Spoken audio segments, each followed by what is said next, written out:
colegas! Nessa videoaula, iremos dialogar sobre o dever de informar dos médicos. Dever de informar com relação a riscos de um procedimento cirúrgico, com relação ao fato de que um procedimento de reprodução assistida ou uma vasectomia podem, de alguma forma, não ter um resultado exitoso e qual seria o percentual de insucesso. Todas essas situações, elas de alguma forma podem acarretar um pedido de responsabilização do médico em juízo. Por isso a temática da responsabilidade civil médica, ela é tão próxima da bioética aplicada no direito das famílias e das sucessões. Da mesma forma, para que de alguma forma nós não tenhamos a responsabilidade civil do médico, é fundamental observar, além do fato de ele não ter causado um dano por sua culpa ao paciente, verificar se ele informou adequadamente os riscos do procedimento, a necessidade de cuidados pré e pós-operatórios, efeitos colaterais que porventura possam ser fruto do uso da medicação. Assim, para que avaliemos este tema, trouxe-lhes o estudo envolvendo a violação positiva do contrato. Para que nós apreciemos este tema, compartilharei com os colegas a tela do meu computador. Vejamos. A falha do dever de informar por parte do médico tem sido reconhecido jurisprudencialmente, esta falha, como violação positiva do contrato, também denominada violação onde há o cumprimento defeituoso ou imperfeito do contrato. Assim, para que possa eu, nesta videoaula, dialogar com os colegas acerca da matéria, a estrutura a partir da qual vou procurar observar nos comentários que tecer é a que estou agora a compartilhar com os colegas. E de início, para que nós possamos de alguma forma verificar a incidência do dever de informação por parte do médico ao paciente e do paciente para com o médico, nós precisamos sim fazer uma incursão sobre o chamado dever de agir de uma forma colaborativa. A ideia de boa-fé, dever de cooperar, uma conduta colaborativa dos contratantes. Para que nós avaliemos este tema, é fundamental a lembrança do princípio da boa-fé objetiva, previsto no artigo 422 do Código Civil Brasileiro. Ora, pois, qual é a diferença entre boa-fé objetiva e subjetiva? E da observância do princípio da boa-fé objetiva, quais as consequências que isso de alguma forma pode vir a produzir no nosso sistema? O princípio da boa-fé objetiva, probidade e boa-fé, está previsto no artigo 422 do Código Civil Brasileiro, como é de conhecimento dos colegas. É um dispositivo que estabelece uma regra para os contratantes. Os contratantes são obrigados a observar quando da assinatura, da celebração, da conclusão de um contrato, mas também durante o cumprimento das obrigações que dele derivam, o cumprimento, a execução desse contrato, os princípios de probidade e de boa-fé.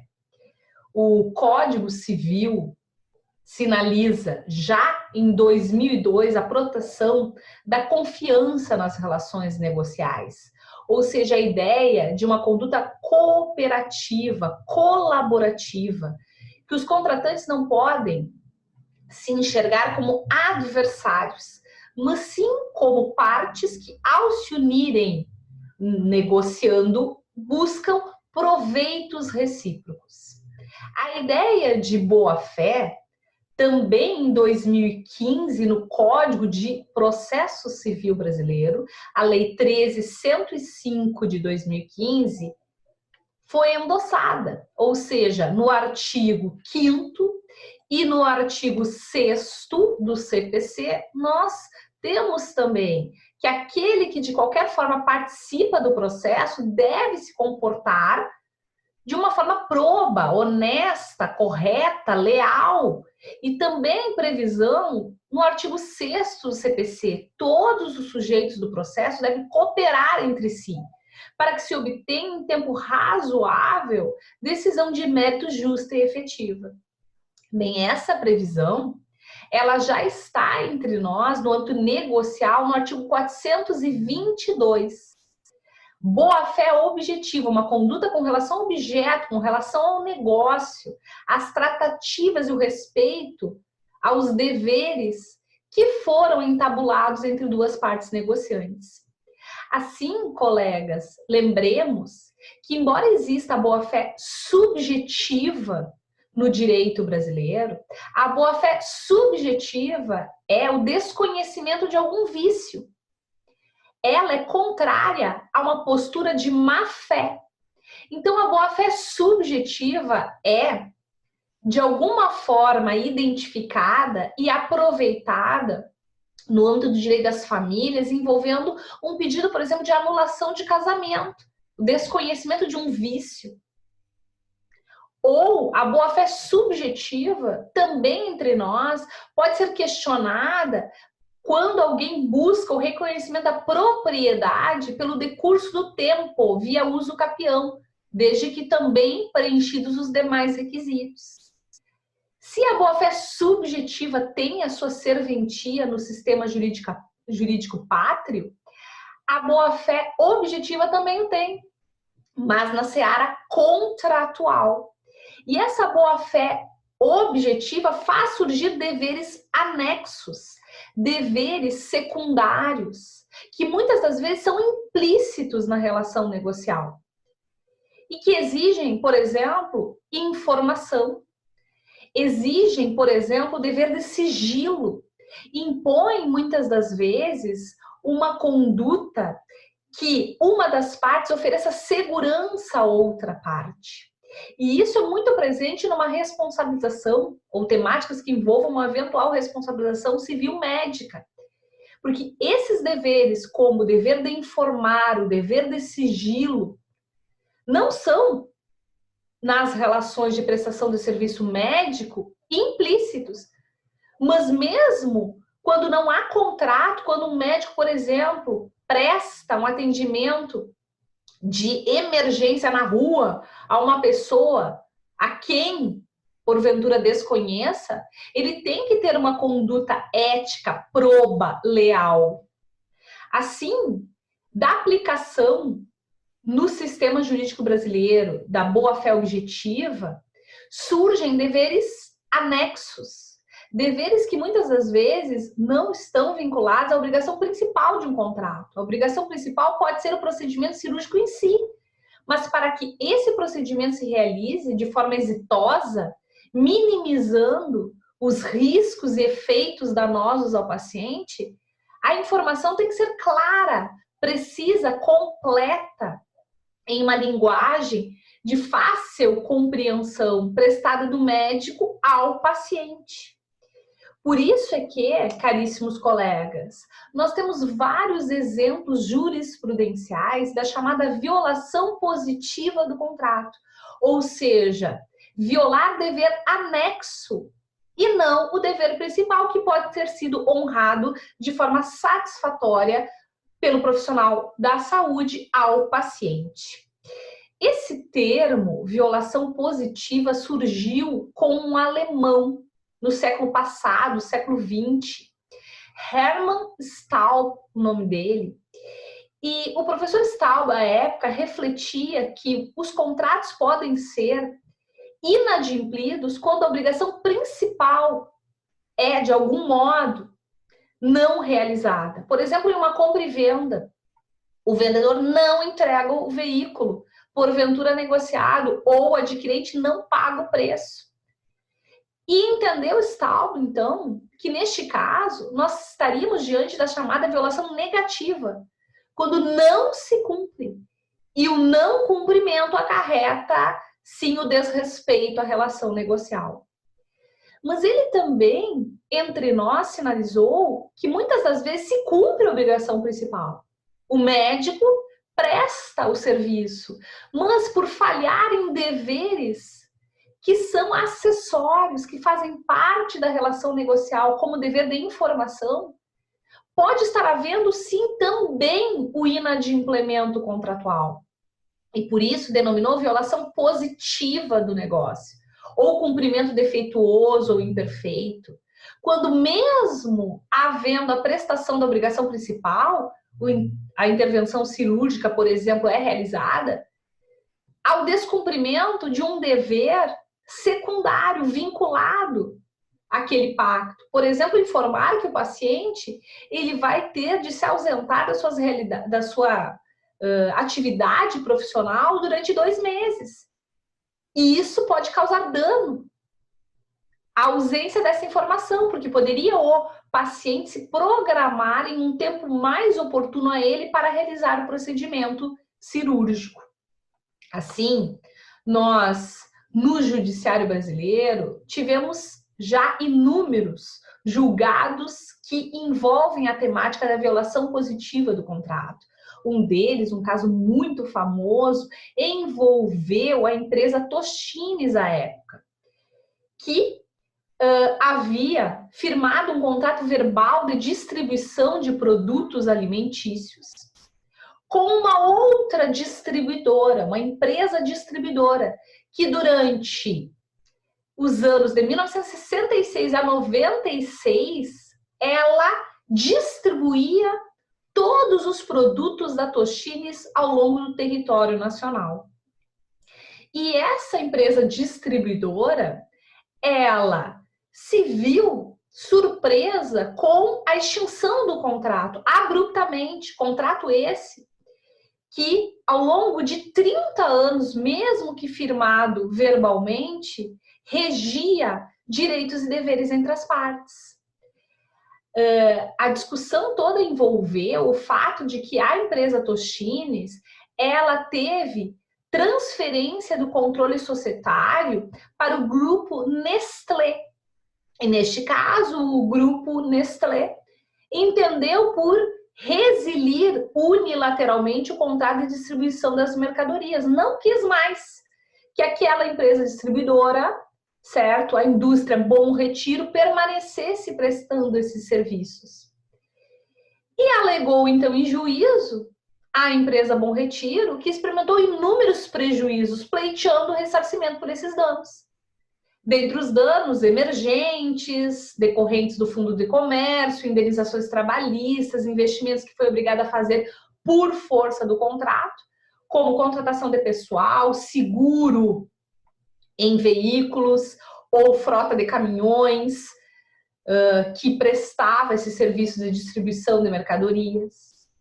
A alegação foi de que não se teve uma conduta honesta, proba, leal, cooperativa com a resilição abrupta por parte de a notificação do grupo Nestlé, que realizou uma notificação à indústria Bom Retiro de que não queria mais, de uma hora para outra, sem fornecer essa informação antecipadamente para que a indústria conseguisse adequar de uma forma mais satisfatória em tempo hábil os investimentos que estava a fazer ou que faria para a execução ou que continuaria fazendo para a execução dos serviços prestados a Tostines. E sim, houve o reconhecimento, já neste caso, em juízo, de que a falha foi justamente em não prestar uma informação em tempo hábil para evitar investimentos financeiros outros por parte da indústria Bom Retiro.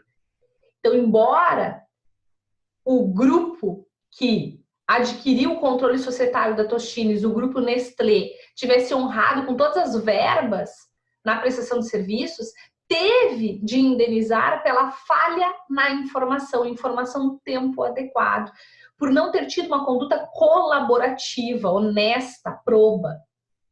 Também, aqueles que desejam maiores esclarecimentos sobre a matéria podem realizar a leitura de um artigo da professora Judite Martins Costa, artigo esse que está em uma obra de suma importância no nosso direito, a obra Superior Tribunal de Justiça e a Reconstrução do Direito Privado. Fica aqui, para aqueles que desejam maiores esclarecimentos sobre esse ponto, indicação de bibliografia. Outro caso famoso entre nós, que é de conhecimento de todos, é o caso do Zeca Pagodinho e a Skin Cariol, onde houve um pedido de indenização por danos morais, materiais e a imagem por violação de cláusula de exclusividade do contrato. Lembrem-se que a empresa Skin Cariol, à época, queria se inserir no mercado e se valeu de uma propaganda onde o Zeca Pagodinho era o principal partícipe para incentivar os consumidores a experimentarem esse novo produto da Skin Cariol. Embora tenha cumprido a obrigação principal, sim, a propaganda fora realizada, o Zeca Pagodinho, na sequência, celebrou contrato com a Brahma, principal concorrente. E assim, de algum modo, sim, causou inúmeros embaraços, comprometeu a inserção da antiga contratante, a Skin Cariol, no mercado.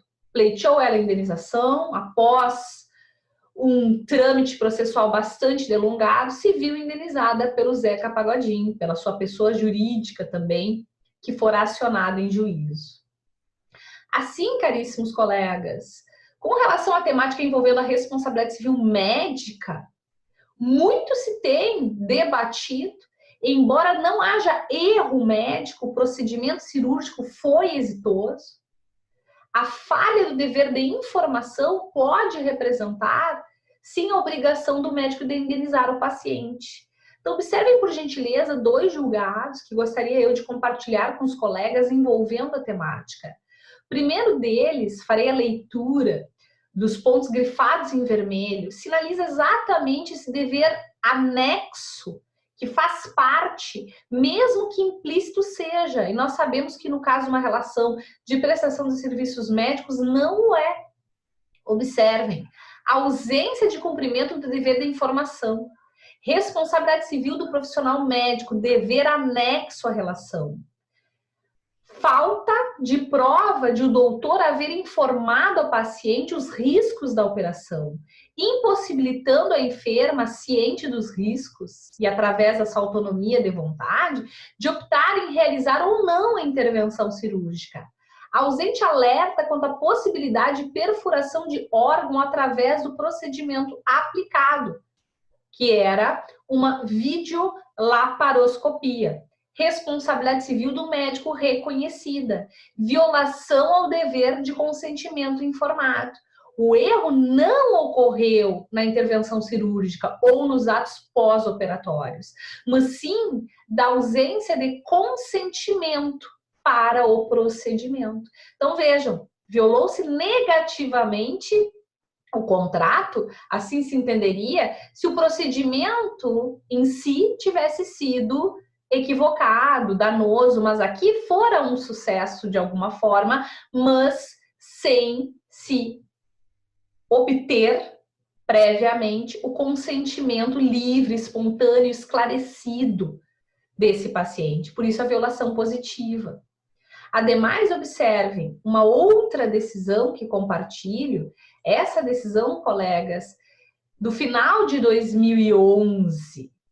Vejam, responsabilidade civil médica, no caso, embora tenha perícia comprovado que o médico utilizou técnica adequada para a realização do procedimento de lipoaspiração, ficou igualmente reconhecido que para a condição corporal específica da paciente, autora do pedido indenizatório, seria necessária a realização de abdominoplastia em conjunto com a intervenção cirúrgica e em segundo procedimento. Quanto a esse aspecto, não houve a devida informação e esclarecimentos prévios por parte do demandado, falhando o médico, portanto, em não obter o consentimento devidamente esclarecido. E desta forma, vejam, ao falhar, ao não esclarecer suficientemente a autora, não valendo a sua concordância para o procedimento, como um legítimo consentimento informado. Então, houve o reconhecimento da responsabilidade civil médica neste caso. Indico-lhes outras bibliografias, caso queiram aprofundar a temática. Vejam a obra do português Menezes Cordeiro, sobre a boa-fé no direito civil, da professora Judite Martins Costa e também do professor Jorge César Ferreira da Silva. Existe uma obra bastante recente no nosso sistema que envolve responsabilidade civil pelo inadimplemento da boa-fé, do professor Marcos Erhard Júnior. Para que nós possamos, então, concluir este ponto, algumas temáticas para reflexão. Vejam, existe uma ligação próxima da boa-fé objetiva e o abuso de direito. Porque se todo contratante, inclusive um médico e um paciente, eles têm que ter uma conduta colaborativa, uma conduta cooperativa, muitas das vezes o não exercício desse dever pode, em dada circunstância, representar um abuso do direito. O direito de um de intervir na esfera de outro para o tratamento de uma saúde, o tratamento da vida de alguém, né? Melhores condições, sem uma informação adequada, sem permitir que exista uma escolha esclarecida por parte do paciente. Eu não estou a falar aqui em procedimentos de urgência, de emergência, mas sim em uma situação de prestação de serviços na normalidade. Então, esses deveres anexos, também é chamados de acessórios, laterais de um contrato, seja ele qual for, inclusive o contrato de prestação de serviços médicos, derivam da aplicação do princípio da boa-fé objetiva e não precisam ser obrigatoriamente expressos no contrato. E mesmo implícitos, o desrespeito a eles pode gerar o dever de indenizar, porque a violação positiva do contrato é uma modalidade autônoma de descumprimento negocial. Vejam, o procedimento médico pode ser um sucesso, mas falhou ele em honrar um dever acessório, não informou, mesmo sendo o procedimento exitoso, pode ser obrigado a indenizar, porque o paciente teve ceifado o direito de escolher qual o momento mais oportuno para realizar o procedimento, porque poderia ele realizar em outro momento que não lhe causasse tantos complicadores para o exercício da sua atividade profissional, não tivesse que se ausentar tanto tempo da sua atividade profissional, e ele teve furtada essa informação no início.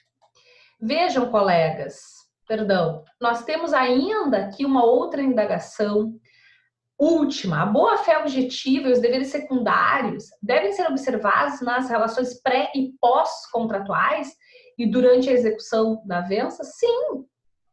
Trata-se de um dever que em todas as fases negociais está presente.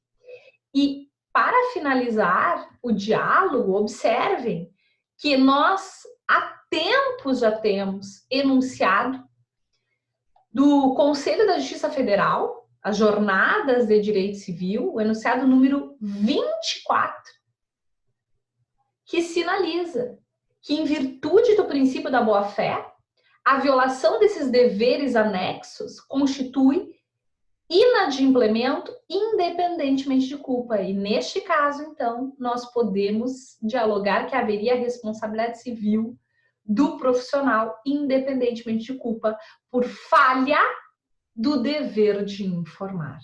Então, vejam, em procedimentos que envolvem reprodução assistida, que envolvem procedimentos contraceptivos, laqueadura tubária, vasectomia ou uma fertilização in vitro, mais do que nunca, para se honrar critérios de bioética fundamental, uma informação esclarecida ao paciente para que ele opte ou não em se submeter ao procedimento cirúrgico. Bem, eram esses os apontamentos neste vídeo. Agradeço-lhes muito a atenção. Até logo!